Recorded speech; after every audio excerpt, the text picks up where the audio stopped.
Alors, merci à Thierry d'avoir lancé nos débats et à Bernard Rodier de les avoir relancés.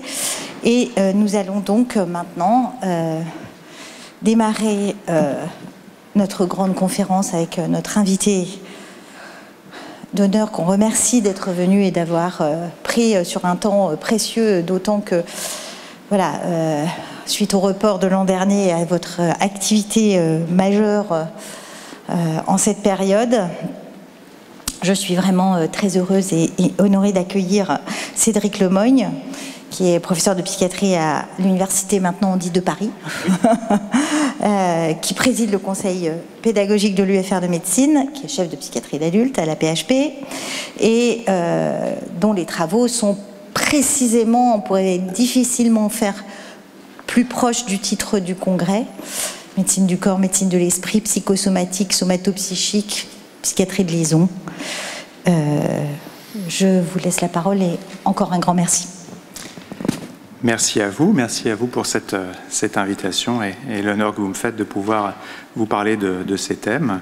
Effectivement, sont chers aux collègues avec lesquels j'ai longtemps travaillé à l'hôpital européen Georges Pompidou en psychiatrie de liaison, et puis restent également au cœur de mon activité de recherche.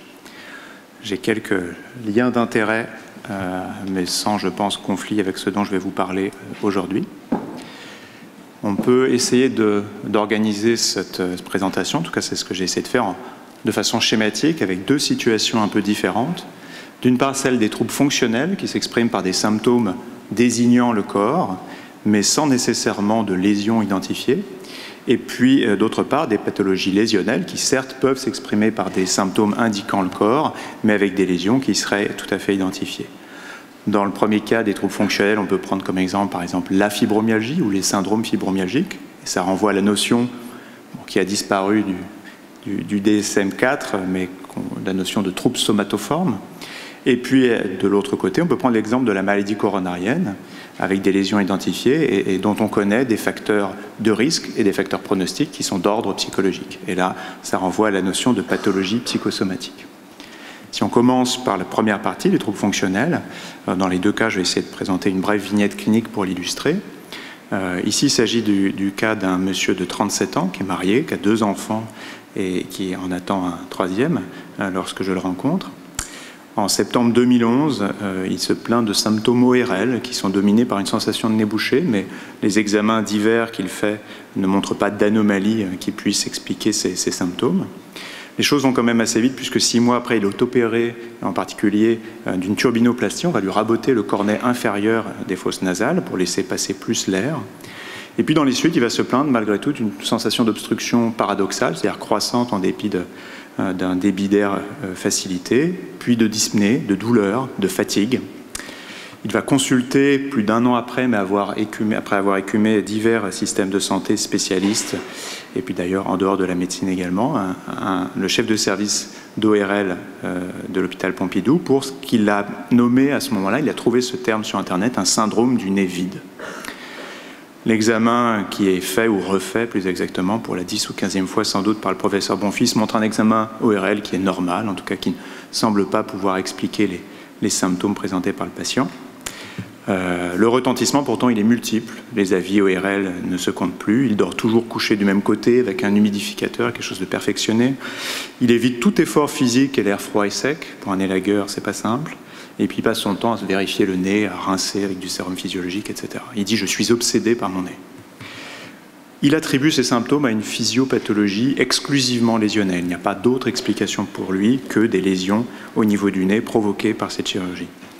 Et puis par ailleurs, il a un fort catastrophisme, je reviendrai sur la signification de ce terme.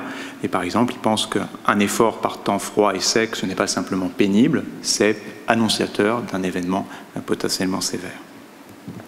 Enfin, clairement, il présente un épisode dépressif tout à fait caractérisé, mais qui est apparu secondairement, ce qui est corroboré par les membres de sa famille. Comment peut-on comprendre ce type de présentation clinique et déjà, quel diagnostic peut-on poser? Si on se réfère aux diagnostics qui sont les plus souvent posés pour des patients qui consultent pour des symptômes médicaux sans que l'on puisse les rattacher à des lésions apparentes, en général, chaque spécialité médicale les psychiatres feraient de même, je pense, pose ou tente de poser un diagnostic spécifique à sa branche. Donc chaque spécialité possède comme ça son ou ses petits troubles fonctionnels préférés. Les gastro-entérologues ont les troubles fonctionnels intestinaux, mais les rhumatologues, on l'a dit, la fibromyalgie. Les ORL, sans doute pour ce monsieur, avant son intervention, la rhinite chronique non allergique. Les infectiologues connaissent la maladie de Lyme chronique séronégative.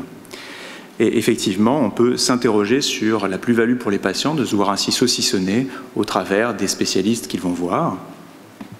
Ce qui était dénoncé depuis longtemps par plusieurs membres de la communauté médicale et illustré évidemment par ce conte des Upanishads que vous connaissez certainement, celui des 6 aveugles qui rencontrent un éléphant et chacun pense l'un avoir trouvé un serpent, l'autre un tapis, l'autre une lance. Enfin, ils ont tous trouvé un éléphant, mais aucun ne le sait. L'OMS semble le savoir, puisqu'il propose un syndrome de détresse corporelle qui essaye d'unifier tous ces différents syndromes en disant que chez certains patients, ce sont les symptômes musculo-squelettiques qui prédominent et quand ils sont isolés ou quand le médecin ne voit que ça ou ne s'intéresse qu'à ça, on peut parler de fibromyalgie. Quand il s'agit plutôt de symptômes digestifs, de syndrome de l'intestin irritable ou encore de syndrome de fatigue chronique, souvent ces conditions et ces symptômes sont comorbides et ce qui compte, du coup, ce ne sont pas les symptômes spécifiques. Or, la recherche et les traitements se focalisent souvent sur ces symptômes spécifiques. Ce qui pourrait compter, ce sont les mécanismes potentiellement communs. Quels sont ces mécanismes? Il y en a plusieurs que l'on connaît, qui sont décrits, qui bénéficient à la fois d'un fort niveau de preuve et puis malheureusement d'une diffusion assez limitée dans le corps médical. Premièrement, il y a des mécanismes de conditionnement. Je ne vais pas vous parler ici longuement de Pavlov, mais néanmoins, un certain nombre d'expériences et dans les suites de ces expériences initiales sur le conditionnement, on peut établir des lois qui ont été raffinées jusqu'à nos jours et qui suggèrent que, qu'on le veuille ou non, qu'on en ait conscience ou non, notre cerveau ne cesse d'apprendre. Cet apprentissage est le plus souvent utile et si on en vient tout de suite à des symptômes physiques, on peut prendre celui de la soif. Notre impression, notre intuition, c'est que les symptômes physiques que nous ressentons sont le reflet de la réalité physiologique de notre corps, mais en réalité c'est souvent faux. Par exemple, si à l'issue de cette conférence j'ai très soif, eh bien je vais boire peut-être un demi-litre d'eau gentiment disposé sur cette table, et instantanément, vous avez certainement fait cette expérience, je n'aurai plus soif. Pourtant, l'état d'hydratation de mon corps ne s'est pas modifié, j'ai juste un demi-litre d'eau dans l'estomac. Simplement, mon cerveau sait que quand j'ai un demi-litre d'eau dans l'estomac, il a déjà appris 1 fois, 2 fois, 10 fois, 100 fois, il n'est plus utile d'avoir soif. Cette estimation étant qu'il n'est plus utile d'avoir soif, je n'ai plus soif, quand bien même ma déshydratation n'a strictement pas changé, en tout cas pas en quelques secondes. Mais ça peut aussi entraîner la persistance de symptômes physiques. On a des exemples d'essoufflement conditionné dans la littérature scientifique. Si par exemple je me prête à une expérience de psychologie de la santé, que je vais respirer de l'air ambiant enrichi en CO2, un petit problème d'animation peut-être. Oui, il me manque la deuxième partie du petit bonhomme. Je vais développer une dyspnée, un essoufflement. Si à ce moment-là, l'air a été enrichi également avec une odeur désagréable notamment, un air ammoniaqué par exemple, je n'ai pas conscience bien sûr de l'air qui est enrichi au CO2, c'est inodore, ça ne se voit pas. En revanche, je vais percevoir cette odeur. Et secondairement, après quelques phases d'exposition, si on me fait respirer cette odeur, je vais développer une dyspnée, une tachypnée, une tachycardie qui sont tout à fait objectivables sans que la cause physiologique soit encore présente. Il y a la même chose, la même démonstration pour les douleurs conditionnées. À chaque fois qu'une cellule vibratoire au niveau du dos particulière sur 4 ou 5 cellules, une en particulier est associée à un choc électrique douloureux, secondairement, l'activation de cette cellule vibratoire sans le choc électrique douloureux est quand même perçue par le corps, en tout cas par le sujet qui expérimente cette sensation comme douloureuse. En général, ça ne dure pas. Ça ne dure pas. Et effectivement, si pendant un certain temps j'ai appris que la douleur, que mon cerveau, que quelque chose en moi a appris que l'odeur ammoniaquée doit être accompagnée d'une polypnée, si ensuite je respire 1 fois, 2 fois, 3 fois, 10 fois cette odeur sans qu'il y ait plus de CO2, je vais perdre ce conditionnement et je vais me libérer de cette sensation de dyspnée conditionnée. Le problème, c'est que je ne vais pas faire ça instantanément, en tout cas je ne vais peut-être pas faire ça quand je vais sentir cette odeur, je vais sentir un inconfort respiratoire et donc je vais fuir cette odeur. Je vais être soulagé, je vais donc, 1, me convaincre qu'effectivement cette odeur est dangereuse, et 2, en plus, ne plus être capable de me déconditionner. Ce qui vaut aussi, par exemple, pour la douleur conditionnée associée à l'exercice physique. Donc un bénéfice à court terme qui est d'échapper aux symptômes physiques induits entraîne malheureusement une pérennisation à long terme de ces symptômes. Pareil donc pour les lombalgies. Et en plus, l'évitement n'a pas qu'un effet de freiner le déconditionnement, il va aussi rendre effectivement le corps plus sensible. Si je suis fatigué quand je cours 1 kilomètre et que je décide de me reposer, probablement bientôt je serai fatigué en courant 500 mètres, puis bientôt, si je garde le lit 3 semaines, je ne pourrai même plus me lever, physiologiquement. De la même façon, l'inactivité physique va entraîner l'essoufflement, etc., etc. Ce qu'on l'on évite, physiologiquement, on y devient plus sensible. Ce n'est pas vrai, évidemment, que dans le domaine somatique, comme vous le savez. Troisième élément, la focalisation attentionnelle est également un élément très important de la perception de ces symptômes.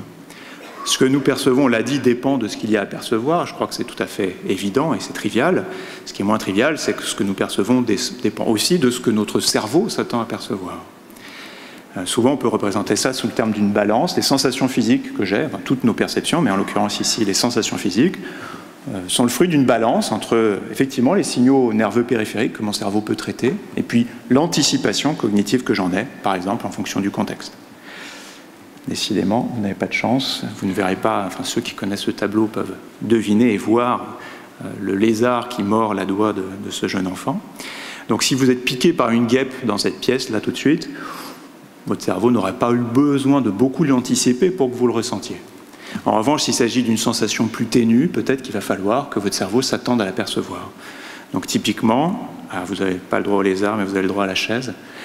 Si je vous demande de prendre conscience du poids de votre corps sur le fauteuil, j'imagine qu'instantanément, dans votre champ de conscience, c'est invité une sensation en provenance de vos fesses. Et curieusement, elle n'était pas là il y a quelques secondes. Pourtant, tout était prêt pour que vous la ressentiez. Vous étiez assis. Elle n'est pas non plus imaginaire. Si vous étiez debout, moi je ne l'ai pas, cette sensation. Si j'ai été assis, je l'aurais bien malgré moi. Cette sensation n'est pas imaginaire, mais elle est le fruit de l'attention portée sur cette source de stimulation. Le pari que font les sciences cognitives pour les symptômes dits médicalement inexpliqués, plus exactement pour l'explication de ces symptômes sans lésion persistante, c'est que le cerveau a appris à anticiper ces sensations et qu'il est prêt à les ressentir avec moins de stimulation en provenance du corps.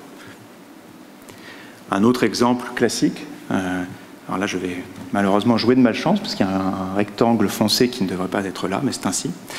Un exemple classique d'illusion visuelle sur ce même thème-là consiste à demander ici quelle est la case la plus foncée entre la case A et la case B. Ah, là c'est rétabli. Donc en général, si on répond à la question quelle est la case la plus foncée, certains d'entre vous se doutent que ce n'est pas la case A, sinon cette diapo n'aurait pas d'intérêt. Si je vous demande quelle est la case que vous voyez la plus foncée, que je vois la plus foncée, la réponse est la case A. Pourtant, elles ont exactement la même teinte. Ici, je vous en apporte la démonstration. Évidemment, ça ne fait rien au fait que nous la voyons quand même plus foncée. Simplement, notre cerveau pense et ne peut pas ou peut difficilement s'extraire de l'idée qu'il voit un échiquier. Il a des connaissances a priori sur cet échiquier. Les cases sont alternativement claires et foncées. Et donc, nous voyons des cases claires et foncées. Et donc, nous pensons, ou notre cerveau pense que la case A est plus foncée que la case B. Elles ont exactement la même teinte, une dernière fois pour le fun. Donc, les croyances implicites, inconscientes que nous avons sur les perceptions à avoir influencent notre perception. Ces mécanismes ne sont pas volontaires. De là à dire qu'ils sont inconscients, je pense qu'on peut dire qu'ils ne sont pas volontaires. Mais ils sont sensibles aux informations menaçantes. On peut introduire là la notion de catastrophisme. Qu'est devenu le poids de votre corps sur le fauteuil? Il avait disparu de votre conscience, je pense, en tout cas pour la plupart d'entre vous. Maintenant, il se réinvite. Tenez d'ailleurs, essayez de ne pas prêter attention au poids de votre corps sur le fauteuil. Je pense que c'est important cette expérience parce que souvent les patients leur disent t'as qu'à pas y faire attention. Ne pensez pas à la tour Eiffel, vous verrez comme c'est facile. En fait, ça a été filtré parce que votre attention a été détournée par l'échiquier que je vous ai présenté. Et notre cerveau filtre ce qui n'est pas important. Si ce poids de vos fesses sur le fauteuil est trivial, attendu, vous n'allez même pas le percevoir. En cas de doute, est-ce que c'est important ou est-ce que c'est pas important, notre cerveau il est catastrophiste. Et ça, il est clair, et notre conception du monde l'est également, il est clair qu'il y a certaines unes qui attirent plus que d'autres, certaines informations auxquelles on attribue plus d'intérêt que d'autres. Et globalement, si notre cerveau doit faire le choix entre une hypothèse pessimiste et une hypothèse optimiste, il ne vise peut-être pas notre bien-être. Je suis désolé, je n'ai pas assisté à l'entièreté de la conférence précédente, mais en tout cas, il vise notre survie, certainement. Et notre survie passe pas toujours par le bien-être, ou rarement par le bien-être, elle passe parfois par une hypervigilance inquiète. Et donc, si ces symptômes triviaux acquièrent une signification menaçante, à la faveur d'une expérience personnelle, j'ai eu un premier syndrome coronarien, désormais, douleur cardio-thoracique passagère, ça ne peut plus être traité par le mépris. J'ai eu un épisode de Covid, et pendant 10 jours, j'ai pris ma fréquence respiratoire pour savoir si j'appelais le 15 ou pas. Désormais, un essoufflement quand je monte une volée d'escalier, ça n'a plus la même signification. Voir tous les symptômes possibles et imaginables, en l'occurrence pour la maladie de Lyme chronique, puisqu'elle peut toutes les expliquer. Par ailleurs, j'ai d'autres sources d'informations. Ici, ce patient qui pense avoir un syndrome du nez vide, qu'est-ce qu'il a fait je vais le grossir, ne vous inquiétez pas. Qu'est-ce qu'il a fait au bout de 3-4 jours après avoir des douleurs persistantes et avoir été opéré par son chirurgien? Il a essayé d'avoir un rendez-vous. Le chirurgien magnanime a avancé son rendez-vous de 2 semaines. Et ensuite, qu'est-ce qu'il a fait? Il a tapé sur son moteur de recherche préféré, turbinoplastie, douleur, il est tombé là-dessus. L'association syndrome du nez vide France. Il s'agit d'une infection sévère, peu connue, invalidante, qui a de multiples conséquences sur la vie quotidienne des personnes qui en sont victimes. Le syndrome fait suite à une intervention sur les cornets du nez, la turbinectomie. Croyant sur les causes, croyant sur les conséquences, il peut ensuite passer son temps sur le forum qui est associé à cette association. S'il va sur fnac.com, il va trouver ça. Syndrome du nez vide, non docteur, je ne suis pas fou. J'espère que c'est édité à compte d'auteur, sinon l'éditeur qui choisit la première de couve est assez facétieux. Ça, c'est la 4e de couve que je vous ai reproduit ici. À 36 ans, Eric entre pour la première fois d'une longue série au bloc opératoire pour soigner un simple nez bouché. Il ne sera plus jamais la même personne, etc., etc. Pour que les mutilations, l'hypocrisie, le déni cessent. Un handicap sévère et irréversible. Voilà les informations dans lesquelles notre patient va baigner. Quand il va voir un premier ORL 3 semaines après, il est déjà bien préparé. Si on lui dit que c'est dans la tête, ça ne va sans doute pas passer. Bon, alors désolé, vous avez ici, vous allez me croire sur parole, le fait que les plaintes d'électrosensibilité ici à Taïwan sont bien plus corrélées au traitement médiatique de l'électrosensibilité, c'est-à-dire du fait que certains symptômes pourraient être attribuables à l'exposition au champ électromagnétique, et qu'à l'inverse, cette prévalence de l'électrosensibilité dans la population n'est pas corrélée à l'exposition au champ électromagnétique qui, elle, est allée de façon exponentielle ces dernières années. Certainement dans cet amphithéâtre, notre exposition au champ électromagnétique est 20, 50 fois du fait de nos appareils mobiles ce qu'elle était il y a encore quelques années. De façon expérimentale, on peut montrer que ce n'est pas neutre. Les effets nocebo, l'effet nocebo, c'est un niveau de preuve, grade A++, des Science, des Nature, je ne sais pas pourquoi, c'est balayé d'un revers de main dès qu'on en parle. Bon, écoutez, c'est ainsi. L'effet nocebo donc, possède un niveau de preuve tout à fait élevé. Ici, quand on expose des gens à un vrai champ Wi-Fi versus un champ Wi-Fi activé versus un champ Wi-Fi non activé, on observe que les champs qui sont exposés à un champ Wi-Fi activé, on leur a dit regardez l'antenne, elle s'allume, ils ont plus de symptômes somatiques que ceux qui ne sont pas exposés à un champ Wi-Fi. En revanche, quand ce champ Wi-Fi est activé, en réalité, dans un cas sur 2, il y a juste une lumière qui est allumée, mais il n'est pas activé. Et il n'y a pas de différence entre l'activation nocebo et l'activation réelle du champ Wi-Fi. Par ailleurs, l'effet nocebo induit par cette croyance d'être exposé au champ électromagnétique est modulé par l'exposition des informations alarmantes. Si les sujets ont vu une vidéo sur le trafic de portables volés, ils ont moins d'effets nocebo que s'ils ont vu une vidéo de même durée sur l'exposition ou les méfaits possibles des ondes émises par les portables. On a dressé là un certain nombre déjà de mécanismes qui sont des mécanismes cognitifs, qui sont des mécanismes comportementaux. J'ai mis en dessous du névrosisme, c'est-à-dire de ce qu'on attribue souvent à la personnalité du sujet. Oui, ce sont de grands anxieux, ce sont de grands névrosés, ce sont de grands ceci, de gros cela. Le rôle quand même de l'exposition médiatique à l'information, qui est extraordinairement inquiétante. Des facteurs biologiques sur lesquels je ne passerai pas beaucoup de temps, parce qu'ils sont souvent mentionnés, mais là, pour le coup, le niveau de preuve n'est pas tout à fait le même que pour les mécanismes psychologiques. Ce que l'on peut mentionner, c'est toutefois l'alexithymie qui désigne cette difficulté à identifier notre état émotionnel. Eh bien, une composante de cette alexithymie, qui est la difficulté à distinguer les sensations corporelles associées aux émotions des sensations corporelles qui ne le sont pas, prédit de façon reproductible et significative la propension à avoir des plaintes somatiques à santé physique égale. Tout cela est influencé par des facteurs extérieurs, les traumas infantiles, Là, je n'y passerai pas beaucoup de temps non plus, non pas que ce ne soit pas capital, mais simplement c'est un facteur de risque ubiquitaire. Ça l'est pour les troubles somatoformes, ça l'est pour toute forme de psychopathologie et pas seulement les troubles mentaux d'ailleurs. Et enfin, bien sûr, les facteurs sociaux qu'on a déjà commencé à évoquer finalement, qui posent la question du statut de malade. Par exemple, si vous, actuellement, dans certaines régions, si vous décrivez un syndrome fibromyalgique, vous aurez accès à la reconnaissance de cette pathologie. Si vous avez le malheur de décrire exactement les mêmes symptômes, mais de dire que c'est lié aux ondes électromagnétiques, là, vous n'y aurez pas droit. C'est dommage, vous avez fait un petit excès dans ce que vous avez expliqué à votre médecin. Il eût mieux valu ne pas mentionner cette hypothèse étiologique. L'offre de soins, la reconnaissance qu'elle permet, évidemment, n'est pas seulement celle du système de santé, c'est celle de l'employeur, c'est celle du conjoint, c'est celle de la famille. Et les patients décrivent souvent des situations de conflit liées au sentiment de non-reconnaissance. Par ailleurs, l'expérience du rejet social est elle-même agissante, vraisemblablement, parmi les mécanismes que j'ai commencé à lister. Si on essaye de reproduire expérimentalement le rejet social, vous savez que sans vous, on a recours à cette épreuve du cyberball, que plusieurs d'entre vous connaissent certainement. C'est-à-dire, on invite un sujet à se prêter à une expérience dans laquelle on lui présente deux protagonistes qu'il va rencontrer en vrai.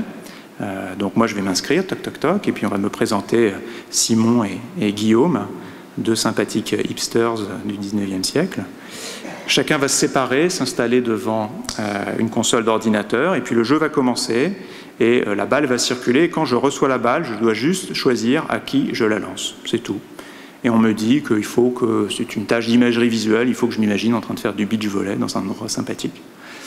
En fait, la tâche ne consiste pas à ça. Je ne joue ni contre Simon ni contre Guillaume. Ce sont d'infâmes comparses du chercheur. Et je vais bientôt être isolé par un logiciel qui ne me passe plus la balle, ce qui va simuler une situation d'exclusion sociale. On peut s'interroger sur ce qui se passe dans mon cerveau. Plusieurs personnes l'ont fait.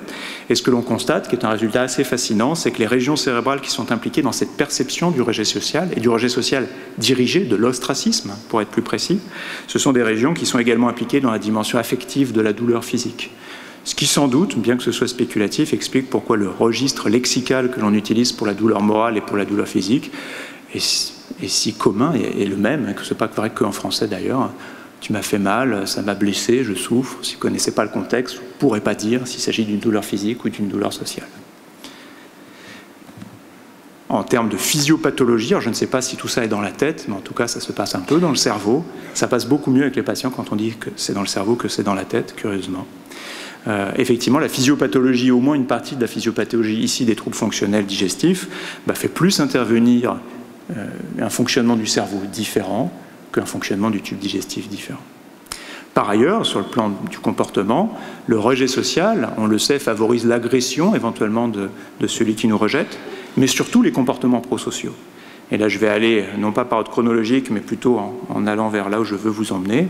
Quand on est exclu expérimentalement, on travaille plus pour le groupe, par exemple. On coopère plus facilement. Si par exemple, après le cyberball, je suis en condition d'exclusion, dans la salle d'attente, un troisième comparse renverse des crayons, je vais ramasser plus de crayons si j'ai été exclu que si je ne l'ai pas été. Je vais offrir plus spontanément mon aide, je vais de façon spontanée plus adopter les mimiques de mon interlocuteur, qui est un comportement implicite d'affiliation. Je vais noter avec plus d'indulgence une prestation orale, j'aurais dû vous exclure un peu. Je vais me conformer plus facilement aux opinions des autres. Je vais exprimer plus facilement un sentiment religieux, je vais manifester plus d'intérêt pour de nouveaux groupes, même étranges, et je vais adhérer avec plus de probabilité à des croyances conspirationnistes ou superstitieuses. C'est un effet psychologique connu en psychologie sociale. Plus je suis exclu, plus la possibilité d'affiliation à un groupe, même questionnable, sera tentante pour moi. C'est évidemment tristement d'actualité.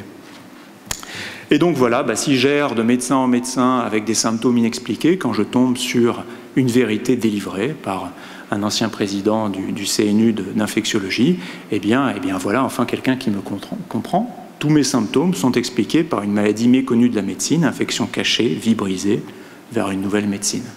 Le rejet auquel j'ai à faire face m'a préparé à adhérer à cette vérité qui est là faite pour moi. Plus récemment, évidemment, on peut s'interroger sur le fait que les discours qui sont tenus sur certaines affections ne vont pas modifier pas simplement la structure sociale des maladies, mais simplement même plus radicalement la perception, jusqu'à la perception physique des symptômes qui y sont associés. Des données sous embargo, vous êtes les premiers à les voir, et d'ailleurs elles sont supprimées des diaporamas que je mettrai sur le site, puisqu'elles sont tout juste acceptées dans le JAMA Internal Medicine, mais encore sous presse. Quand on observe dans une grande population d'environ 35 000 sujets la prévalence de symptômes physiques persistants et son association à un épisode infectieux de Covid, on constate que la croyance des sujets d'avoir fait, vraie ou fausse, d'avoir fait un épisode de Covid, prédit assez bien la présence de tout un tas de symptômes physiques 6 mois après. Quand on regarde si leur sérologie, positive ou négative, prédit ces symptômes, il y en a déjà un peu moins, mais il y en a quand même tout un paquet qui sont prédits par la sérologie. Si on tient compte simultanément des deux, pour essayer de distinguer ce qui relève de l'un et ce qui relève de l'autre dans un modèle statistique adapté, on constate que seule la croyance d'avoir fait le Covid est prédictive des symptômes physiques persistants. La sérologie, elle, ne prédit uniquement que l'anosmie, qui est d'ailleurs le symptôme le plus spécifiquement associé au Covid. Ce qui suggère que dans les patients qui souffrent d'un Covid long, un grand nombre n'ont jamais rencontré SARS-CoV-2, pourtant ils souffrent néanmoins de quelque chose qu'on a certainement tort d'appeler Covid long, et que le fait d'appeler Covid long n'est pas, en tout cas ce n'est pas neutre dans l'évolution de cette pathologie. Évidemment, ça c'est JAMA Internal Medicine 2021, les choses évoluent, vous voyez, ça c'est JAMA 1914, et nos deux compères, à ce moment-là, s'envoyaient, en tout cas l'un envoyait à l'autre ses patients pour les faire cautériser du cornet inférieur des fosses nasales, ce qui n'est pas forcément une bonne idée pour traiter l'hystérie. Deuxième situation, des pathologies lésionnelles. La maladie coronarienne, on ne peut pas dire que c'est dans la tête. En tout cas, ce n'est pas que dans la tête. Et pourtant, des facteurs psychologiques peuvent peut-être influencer la survenue ou l'évolution de cette pathologie. C'est ce dont on va parler maintenant. Cas clinique numéro 2. Madame B, 41 ans, adressée à la suite d'un diagnostic de cancer du sein. Elle a des antécédents médico-chirurgicaux assez lourds.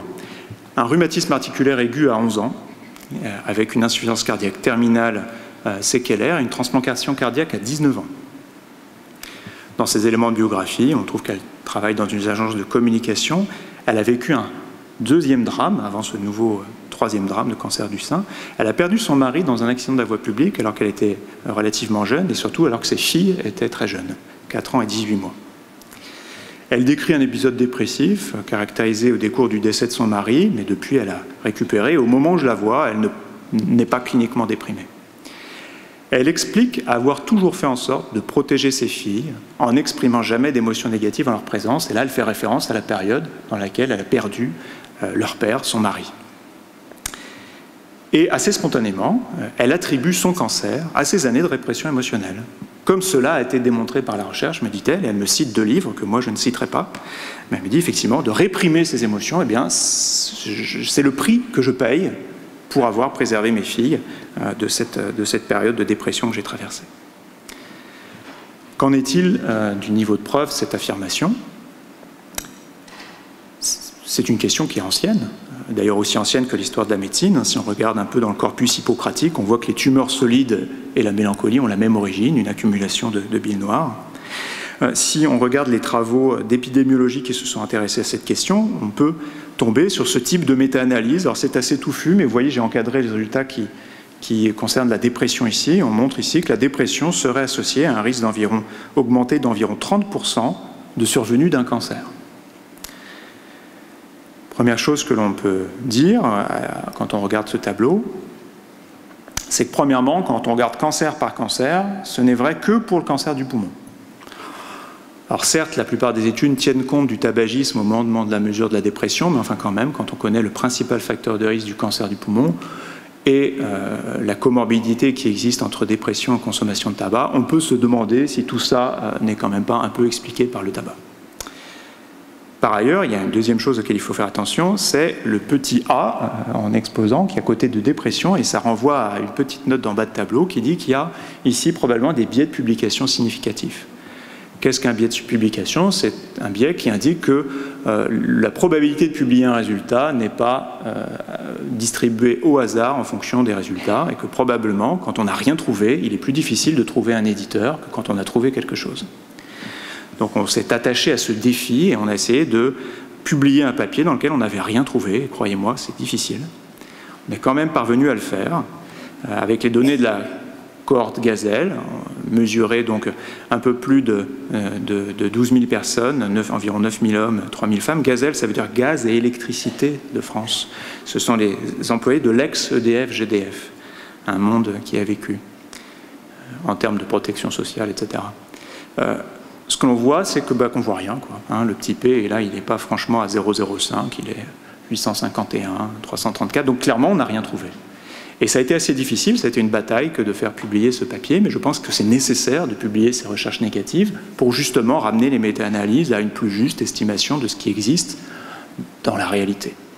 Or, évidemment, on peut toujours dire, bah oui, mais ce sous-type de cancer, vous n'avez pas eu assez de cas, donc vous ne pouvez pas exclure que la dépression cause de cancer, et c'est vrai, on ne peut pas l'exclure. C'est souvent ce qui est tenu comme discours aux patients de la première catégorie dont je vous parlais. On ne peut pas exclure quand même une maladie, mais c'est vrai, mais on ne peut pas non plus exclure que les licornes existent. En tout cas, c'est assez difficile de montrer que les licornes n'existent pas. En revanche, on peut suggérer ici que les cancers les plus fréquents ne sont pas dramatiquement augmentés par l'exposition à la dépression. Ensuite, une question que vous pourriez me poser, c'est qu'est-ce que j'ai fait de ces résultats auprès de ma patiente?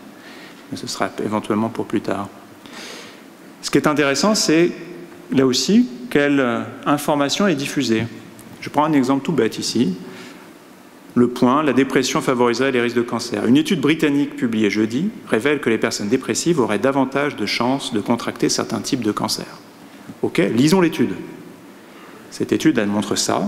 Elle montre que les personnes qui ont fait une dépression ont une incidence qui n'est pas significativement supérieure à la population générale. Donc déjà, elle contredit immédiatement le gros titre qui en a été fait. Elle montre que la mortalité par cancer est supérieure. Donc, les cancers ne sont pas plus fréquents si je suis dépressif. En revanche, si je suis dépressif, j'ai plus de risques de mourir d'un cancer. Comment on peut expliquer ça? Il y a plein d'hypothèses. Premièrement, si j'adopte une posture psychosomatique, je vais me dire la dépression va être un facteur de mauvais pronostic sur le cancer. Je pourrais aussi me dire la dépression va aboutir à un diagnostic plus tardif et donc à un pronostic plus médiocre. Ce qui est intéressant ici, c'est le décalage entre ce que montre cette recherche, qui est vraiment d'un niveau exceptionnel, et puis la transcription qui en est faite. Pas étonnant que cette dame est aussi en tête, indépendamment de l'intérêt pour son économie psychique d'adhérer à cette croyance, bien sûr, mais pas étonnant qu'elle trouve facilement à nourrir cette croyance dans les données qui sont disponibles. Vous pourriez passer beaucoup de temps à lire la littérature pour essayer de mieux comprendre les mécanismes biologiques qui pourraient expliquer que la dépression augmente la mortalité par cancer. Ça, c'est juste une diapo tirée d'une de ces centaines ou milliers de travaux, ou de compilations de travaux. Cependant, il s'agit toujours de voies tout à fait spécifiques au cancer, et vous savez que le cancer n'existe pas, il y a des centaines, des milliers de cancers. Et en fait, ça pose un problème tout bête, c'est-à-dire que pour accorder du crédit à ces recherches, il faudrait que la dépression soit associée à la mortalité des patients atteints de cancer, et spécifiquement de ces patients. Or, c'est faux, c'est absolument pas spécifique. En fait, quelle que soit la pathologie, et même en dehors de toute pathologie, la dépression est associée à une plus grande mortalité. Ça veut dire qu'il faudrait inventer pour chaque cause de mortalité une voie physiopathologique spécifique liant la dépression et la mortalité. Ça serait vrai pour le cancer, ça serait vrai pour le diabète, ça serait vrai pour la maladie coronarienne. Il y a du pain sur la planche, peut-être, que la dépression augmente à peu près dans les mêmes proportions la mortalité dans tous ces cas de figure, avec des voies physiopathologiques différentes. Mais peut-être que une explication plus simple pourrait, ou des explications plus simples, pourraient l'expliquer sans faire appel à la physiopathologie spécifique de ces pathologies. Si on regarde maintenant la maladie coronarienne, puisque en ce qui concerne les maladies cancéreuses, on peut estimer que la littérature ne montre pas, n'apporte pas la preuve que la dépression en l'occurrence, mais on aurait pu passer d'autres cas de figure, d'autres facteurs psychologiques, la littérature n'apporte pas la preuve que ces facteurs psychologiques sont une cause d'augmentation des survenus des cancers. En ce qui concerne la maladie coronarienne, on a le tableau exactement inverse. Ici, il s'agit même pas de différentes études dans une méta-analyse, il s'agit d'une revue de la littérature portant uniquement sur des méta-analyses. Donc là, le niveau de preuve est complètement renversé et de façon concordante, ces méta-analyses, ces revues systématiques, ces études suggèrent que la dépression est un facteur de risque indépendant de maladie coronarienne. Quand je dis indépendant, c'est indépendant du tabac, de la sédentarité, du surpoids, etc. C'est un des critères de Framingham habituels. Et c'est également un facteur pronostic, de mauvais pronostic. à tel point que même les cardiologues le disent. Regardez ce qu'ils écrivent ici dans ce statement de l'American Heart Association. La prépondérance de l'évidence, la prévalence de l'évidence du niveau de preuve est en faveur de la recommandation que notre association élève la dépression au rang de facteur pronostic de la maladie coronarienne. La dépression, c'est enfin quelque chose, puisque c'est un facteur de mauvais pronostic de maladie coronarienne. Ça n'a pas trop diffusé, en réalité, dans les services de cardiologie, en tout cas selon mon expérience, ni dans les manuels du second cycle dédiés aux étudiants en médecine. N'empêche, c'est un fait tout à fait établi, comme est établi le fait que le diabète est un facteur de risque de maladie coronarienne. C'est un facteur de risque et c'est un facteur de mauvais pronostic. Du coup, peut-on traiter la dépression pour améliorer le pronostic de maladie coronarienne? Malheureusement, ça ne marche pas. On arrive à traiter la dépression des patients atteints de maladie coronarienne par des moyens médicamenteux ou psychothérapeutiques ou combinés, mais aucune de ces études ne montre un effet de cette amélioration de l'humeur sur le pronostic cardiovasculaire. Si vous étiez déprimé, qu'on ait réussi ou pas à vous faire sortir de cet état, votre pronostic reste moins bon. Ce qui pose la question de la cible. La dépression est-elle la bonne cible? Est-ce qu'on a raison de s'attaquer à ce concept médical? Et en fait, il existe des interventions psychologiques qui améliorent le pronostic de la maladie coronarienne, et ces interventions ne ciblent absolument pas la dépression. Elles proposent un volet psychologique au protocole de réhabilitation cardiaque, notamment de thérapie de gestion du stress, d'affirmation de soi, de façon très générale, non pas aux coronariens déprimés, mais à tous les coronariens et coronariennes, sans cibler ceux qui sont spécifiquement déprimés. Et quand on fait ça, effectivement, on réduit la mortalité, et pas n'importe quelle mortalité, on réduit bien la mortalité de cause cardiaque. Donc, la dépression, là aussi, j'aurais pu mettre la dépression dans le petit tableau où je me moquais de toutes les spécialités médicales. Peut-être que, voyant ce patient, un psychiatre pourrait dire dépression masquée, par exemple. Ce serait le 7e aveugle, probablement. Eh bien, ici, on voit bien que si on se détache de cette focalisation sur la dépression, proposer à tous ces patients la prise en compte de leurs émotions dans le pronostic de la maladie coronarienne peut changer l'évolution. Comment comprendre du coup cette association sur laquelle dont on peut convenir qu'elle est robuste dans la littérature, mais sur laquelle on ne sait pas très bien comment agir? D'où la question vitale d'ailleurs des mécanismes. Alors, quand il y a une association en épidémiologie, évidemment, elle peut être liée à des facteurs confondants, qui sont la cause à la fois, en l'occurrence ici, des symptômes dépressifs et de la bimortalité cardiovasculaire. Mais il peut aussi s'agir de facteurs médiateurs, de facteurs qui sont mobilisés, causés par la dépression et qui, secondairement, vont influencer le pronostic ou la survenue d'une maladie coronarienne. Si on parle d'anomalies physiologiques, on sait que la dépression est associée à une régulation du rythme cardiaque, ou plus exactement du système nerveux autonome, qui est en faveur du tonus sympathique ou en défaveur du tonus parasympathique. On sait que la dépression est également associée à des taux d'inflammation de bas grade, quand bien même il n'y aurait pas d'autres pathologies qui puissent l'expliquer. Est-ce qu'on peut faire un lien entre les émotions et puis ces marqueurs physiopathologiques intermédiaires qui pourraient expliquer un surcroît de maladies cardiovasculaires? On peut essayer de le faire. Ici, cette image est tirée des images utilisées dans une étude Princeps qui se portait sur les bases cérébrales de la régulation émotionnelle volontaire. Bon, c'était évidemment, comme dans toutes les tâches d'imagerie cérébrale fonctionnelle, assez réductionniste. On présentait au sujet des signaux émotionnels inconditionnels, en l'occurrence des visages humains. Et il y avait 3 conditions. Une condition passive, regardez cette photographie, pas d'autres consignes. Une condition active dans laquelle il s'agissait d'élaborer un peu, c'est-à-dire ici en l'occurrence, on devait augmenter son émotion, il y a plein de stratégies pour le faire. La stratégie, c'était de se raconter une histoire pour élaborer autour de cette image. C'est en 2005, son fils est mort dans les attentats de la gare de Madrid, elle vient de s'en rendre compte, elle ne peut plus trouver ses affaires, etc. Et puis il y a une condition aussi de décroissance de l'émotion. C'est à nouveau en Madrid, mais cette fois-ci, on va se dire que c'est en 2006 et que la France a sorti l'Espagne en quart de finale. Et effectivement, à stimulus équivalent, l'histoire que l'on se raconte n'est pas sans impact sur le petit bruit que j'ai perçu, suggère que le vécu subjectif est modifié. Et puis au niveau cérébral, on constate qu'il y a aussi un fonctionnement cérébral qui est modifié, en particulier au niveau du système limbique, et plus particulièrement ici de l'amygdale cérébrale. Notre amygdale cérébrale est plus active en conditions d'augmentation de l'émotion qu'en conditions passives, et moins active en conditions de diminution volontaire de cette émotion qu'en conditions passives. Ce qui est tout à fait intéressant, puisque l'amygdale cérébrale est incriminée, et il a fallu attendre 2017 pour qu'une étude le montre de fond en comble, est incriminée dans la médiation possible entre nos états mentaux et l'infarctus du myocarde, avec toutes les étapes possibles, à la fois un effet sur l'inflammation. L'infarctus, il faut d'abord qu'il y ait l'athérosclérose et la constitution de la plaque, c'est une maladie inflammatoire de longue haleine, progressive, et également aussi dans la décharge adrénergique qui va provoquer la rupture de plaque et l'événement coronarien aigu. Ça, ce sont des mécanismes qui sont élucidés de façon récente. Et donc, une bonne piste, ce serait de casser ces mécanismes. Comment faire? Par exemple, en prescrivant des bêta-bloquants. Pas de bol, les cardiologues y ont pensé depuis 35 ans. Donc, pour le prix Nobel, il faudra attendre un petit peu. Mais peut-être qu'on pourra, à un moment, imaginer ou découvrir des voies physiopathologiques d'où naîtront des interventions thérapeutiques nouvelles.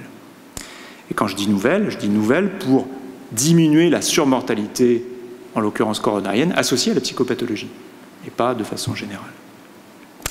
Dernier point sur lequel j'aimerais terminer, notamment en tant que psychiatre de liaison, la notion de perte de chance, elle ne peut pas être ici éliminée des mécanismes qui peuvent unir les facteurs psychologiques et la santé physique, puisque souvent on va dire des choses comme les patients atteints de schizophrénie sont moins bien observants de leur traitement médicamenteux somatique, avec un niveau de preuve très très faible, voire nul. Effectivement, les patients atteints de schizophrénie, quand ils ont un diabète, ils ne prennent pas souvent leur traitement antidiabétique. Puis les personnes qui ne sont pas atteintes de schizophrénie, quand elles ont un diabète, elles ne prennent pas très souvent leur traitement antidiabétique.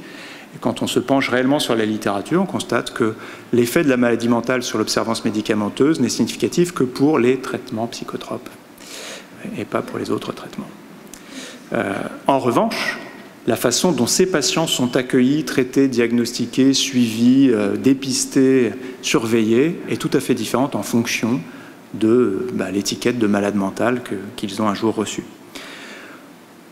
Sans vous ennuyer avec les tableaux, ce que l'on peut retenir ici, c'est que par exemple, dans le champ du cancer, la probabilité d'être diagnostiqué à un stade plus tardif est augmentée si vous avez des antécédents dépressifs, et qu'à stade égal de découverte, qui est déjà plus tardif si vous avez des antécédents dépressifs, en plus le traitement qui vous sera proposé est moins souvent celui qui est standard et vous permet éventuellement de vous tirer d'affaire, ce qui est rare dans le cas du cancer du pancréas, mais qui arrive malgré tout de temps en temps. Et c'est vrai, y compris quand vous êtes diagnostiqué à un stade trop tardif pour être tiré d'affaire, la chimiothérapie ou la thérapie de façon générale qui pourrait vous être proposée l'est moins, ou avec moins de probabilité si vous avez des antécédents de dépression. Et puis, si vous êtes à la phase aiguë d'un syndrome coronarien, eh bien, la probabilité que vous bénéficiez sur le plateau technique d'une procédure de reperfusion, elle est diminuée significativement si vous avez des antécédents psychiatriques. Si ces antécédents, d'ailleurs, sont des antécédents de schizophrénie, elle est même divisée par 2. La probabilité que vous ayez votre reperfusion, l'angioplastie ou éventuellement le pontage, le plus souvent l'angioplastie de nos jours. Donc, il y a peut-être un peu les cytokines, il y a peut-être un peu tout ça, l'amygdale, mais enfin, si on ne vous fait pas une angioplastie à la phase aiguë de votre syndrome coronarien, c'est quand même moins bien barré. Et donc, comme je vous le disais, c'est une des préoccupations majeures de la psychiatrie de liaison. La psychiatrie de liaison a un œil sur la psychiatrie, a un œil sur la santé mentale, a un œil sur l'adaptation psychologique des patients aux situations qu'ils rencontrent à l'hôpital général, mais a aussi un œil sur les conditions dans lesquelles ces patients sont pris en charge sur le plan somatique. Ces conditions sont-elles réunies? Et ces patients bénéficient-ils réellement des meilleurs soins ou des soins auxquels d'autres ont droit quand ils sont indemnes de pathologie mentale?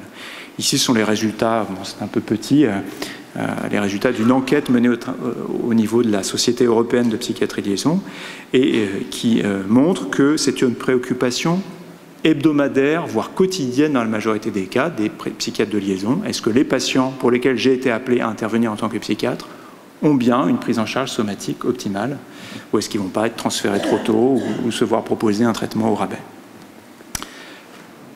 Ça, c'est les 15 secondes, lapsus, 15 secondes de publicité pour cet ouvrage. Bon, les droits d'auteur sont modiques, donc je ne crois pas que j'ai de conflit d'intérêts, mais c'est un ouvrage que j'ai eu le plaisir de coordonner avec de nombreux collègues francophones, et qui est le premier ouvrage publié dans ce domaine depuis une vingtaine d'années, et qui reprend un grand nombre des éléments que nous avons abordés aujourd'hui, à la fois des patients qui ont des troubles somatiques fonctionnels, mais aussi des éléments dits de médecine psychosomatique qui peuvent influencer la survenue ou pas, et le pronostic des maladies somatiques. Je n'ai pas abordé les facteurs psychologiques de l'ordre de la psychologie positive. J'aurais pu, évidemment, il y a un champ fascinant autour de la psychologie positive et des émotions positives qui protègent ou pas de certaines affections. Je ne crois pas que ça protège du Covid, mais certainement de la mortalité cardiovasculaire. Mais je m'en suis tenu aux facteurs psychologiques dits négatifs. Eh bien, je ne rends pas honneur totalement à mes collaborateurs avec cette diapo, mais ils sont nombreux, comme vous l'imaginez. Et je voulais notamment citer le professeur Sila Consoli, mon prédécesseur et maître à l'hôpital européen Georges Pompidou. Merci de votre attention.